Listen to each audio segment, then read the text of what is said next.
जय मां शारदे भैया बहनों।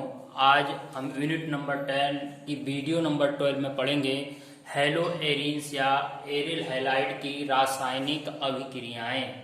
तो कौन कौन सी होती हैं? तो जो हेलो एरीन्स होता है इनमें क्या होता है, बेंजीन होता है। तो बेंजीन रिंग के कारण ये इलेक्ट्रॉन स्नेही प्रतिस्थापन अभिक्रियाएं देते हैं। तो पहली इलेक्ट्रॉन स्नेही प्रतिस्थापन अभिक्रिया है हमारी हैलोजनीकरण, या हम बोल सकते हैं इसको हैलोजिनेशन। क्या होता है, ये क्लोरोबेंजीन है, Cl लगा है और इसका आर्थो पोजीशन का हाइड्रोजन और पैरा पोजीशन का हाइड्रोजन बॉन्ड के द्वारा दिखाया गया है। तो हैलोजनीकरण का मतलब हैलोजन से क्रिया कराएंगे, जैसे Cl2 से क्रिया कराई, किसकी उपस्थिति में, FeCl3 की उपस्थिति में। तो एक बार यहाँ से हाइड्रोजन इसके Cl के साथ मिलेगा और HCl निकलेगा। नेक्स्ट प्रोडक्ट में यहाँ से हाइड्रोजन निकलेगा, Cl से HCl बनेगा। अब होता क्या है, यहाँ पर आर्थो और पैरा दो प्रकार के उत्पादों का मिश्रण बनता है। क्यों बनता है? क्योंकि यहाँ पर बेंजीन में उपस्थित पहले से जो क्लोरीन परमाणु है ये आर्थो और पैरा निर्देशक समूह होता है। कैसा समूह है ये? आर्थो पैरा डायरेक्टिंग ग्रुप है, अर्थात आने वाले नए समूह को आर्थो और पैरा पोजीशन पर प्रतिस्थापित करता है। तो एक बार ये वाला क्लोरीन कहाँ लगेगा, आर्थो पर, और एक बार पैरा पर। इसमें 80% क्या बनता है आपका पैरा उत्पाद और 20% बनता है लगभग आर्थो वाला उत्पाद। तो जो पैरा उत्पाद है उसको हम मुख्य उत्पाद मानते हैं इसमें।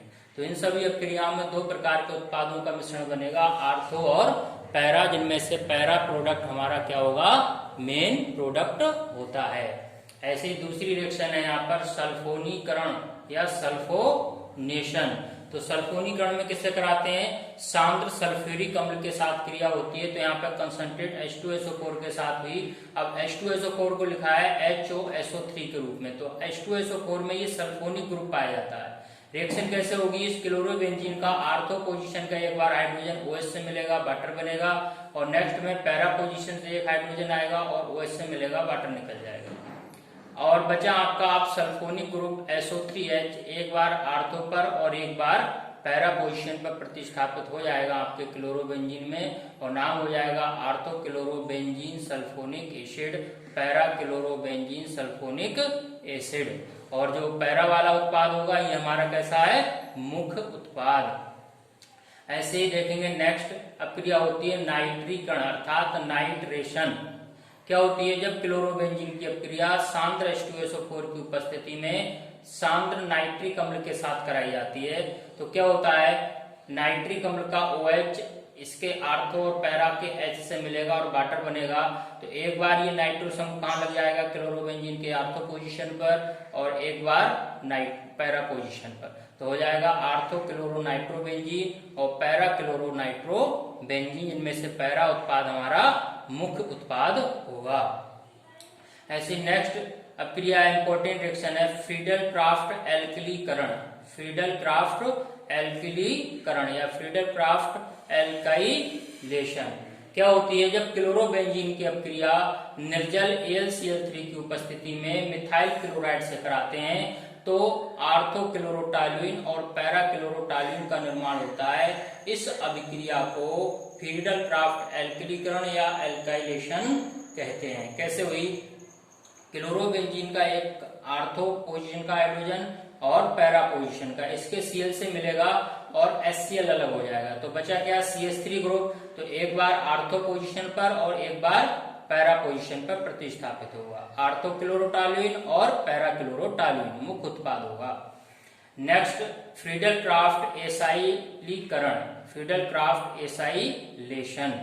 तो फ्रीडल क्राफ्ट एसाइलेशन में क्या होता है, जब क्लोरोबेंजीन की अभिक्रिया एसिटिल क्लोराइड के साथ निर्जल AlCl3 की उपस्थिति में कराते हैं तो आर्थो क्लोरो एसिटोफिनोन और पैरा क्लोरो एसिटोफिनोन का फॉर्मेशन होता है। यह अभिक्रिया फ्रीडल क्राफ्ट एसाइलेशन कहलाती है। कैसे होगी, एक बार क्लोरोबेंजीन का आर्थो और एक बार पैरा पोजीशन का हाइड्रोजन इसके Cl से मिलेगा और HCl अलग हो जाएगा। तो एक बार COCH3 समूह आर्थो पर और एक बार COCH3 समूह पैरा पर, तो बनेगा आर्थो क्लोरो एसिटोफिनोन और पैरा क्लोरो एसिटोफिनोन। तो पैरा उत्पाद हमारा इन रिएक्शनों में क्या होगा, मुख्य उत्पाद होगा। अब नेक्स्ट अभिक्रिया पढ़ते हैं हम धातुओं के साथ अभिक्रिया। तो यहाँ पे ली गई है लिथियम धातु से क्रिया। तो ब्रोमोबेंजीन की क्रिया जब लिथियम धातु से कराते हैं तो यहाँ पर एक लिथियम इसके Br के साथ अलग हो जाएगा लिथियम ब्रोमाइड के रूप में, और दूसरा लिथियम परमाणु बेंजीन रिंग से जुड़ेगा और बनाएगा फिनाइल लिथियम। क्या बनेगा यहाँ पर? Phenyl lithium. फिनाइल लिथियम का फॉर्मेशन होगा भैया बहनों, यहाँ पे फिर लिख दिया है फिनाइल लिथियम। फिनाइल, फेनिल कह सकते हैं आप, फिनाइल लिथियम। क्या पढ़ेंगे इसको? Phenyl lithium. Phenyl lithium. अब फिनाइल लिथियम का फॉर्मेशन, ये अब क्रिया एग्जाम में पूछी भी गई है एक बार उत्तराखंड बोर्ड में। नेक्स्ट हमने दी मैग्नीशियम धातु से क्रिया। तो मैग्नीशियम धातु के साथ क्रिया कैसे होगी? यहाँ पर योग हो जाता है सीधे और बन जाएगा MgBr अर्थात फिनाइल मैग्नीशियम ब्रोमाइड, जिसे ग्रिग्नार रिजेंट के नाम से भी जानते हैं। ये एरोमेटिक क्या हो गया? ग्रिग्नार रिजेंट है। इसको हम C6H5 MgBr भी पढ़ सकते हैं, यहाँ पर C6H5Br भी ले सकते हैं। नेक्स्ट अपक्रिया है यहाँ पर अपचयन अर्थात रिडक्शन। तो यहाँ पर क्लोरोबेंजीन का निकिल एल्यूमिनियम मिश्र धातु की उपस्थिति में अगर हम अपचयन कराते हैं तो इसका क्लोरीन इसके एक हाइड्रोजन के साथ अलग हो जाएगा और यहाँ से एक हाइड्रोजन बेंजीन रिंग में जुड़ जाएगा और बेंजीन का निर्माण हो जाएगा, अर्थात क्लोरोबेंजीन से बेंजीन का निर्माण। अब बहुत इंपॉर्टेंट रिएक्शन की बात करते हैं, फिटिंग अभिक्रिया। तो फिटिंग अभिक्रिया क्या होती है? जैसे वहां पर हमने बुड्स पढ़ी थी, ऐसे यहाँ पे फिटिंग अभिक्रिया है। यहाँ पे क्लोरोबेंजीन के दो अणुओं की क्रिया शुष्क ईथर की उपस्थिति में सोडियम धातु के साथ कराई जाती है। तो यहाँ से क्लोरोबेंजीन के दोनों क्लोरीन परमाणु सोडियम के साथ NaCl के रूप में अलग हो जाएंगे और दोनों फेनिल रिंग आपस में जुड़ जाएंगे और बन जाएगा डाईफिनाइल। क्या बनेगा? डाईफिनाइल। ऐसी दूसरी रिएक्शन है वुड्ज फिटिंग अभिक्रिया।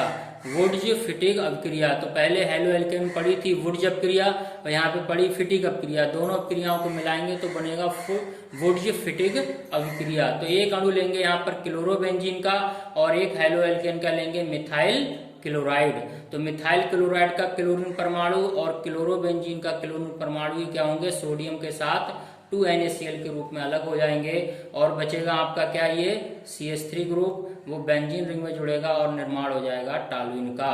तो क्लोरोबेंजीन की अपक्रिया शुष्क ईथर की उपस्थिति में मिथाइल क्लोराइड और सोडियम के साथ कराई जाती है तो टॉलुइन का निर्माण होता है। यह अपक्रिया वुड्ज फिटिंग अपक्रिया कहलाती है। नेक्स्ट रिएक्शन है हमारे पास उल्मान अभिक्रिया।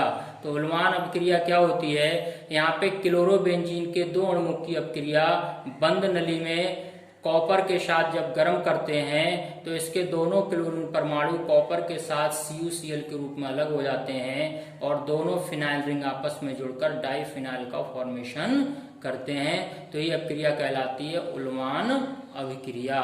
तो आज भैया बहनों हमने पढ़े थे हेलो एरेंस की रासायनिक अपक्रियाओं में इलेक्ट्रॉन स्नेही प्रतिस्थापन अपक्रिया, लिथियम धातु मैग्नीशियम धातु के साथ अपक्रिया, अपचयन अपक्रिया, फिटिंग अपक्रिया, वुड्स फिटिंग अपक्रिया और उल्मान अभिक्रिया। इंपॉर्टेंट टॉपिक था।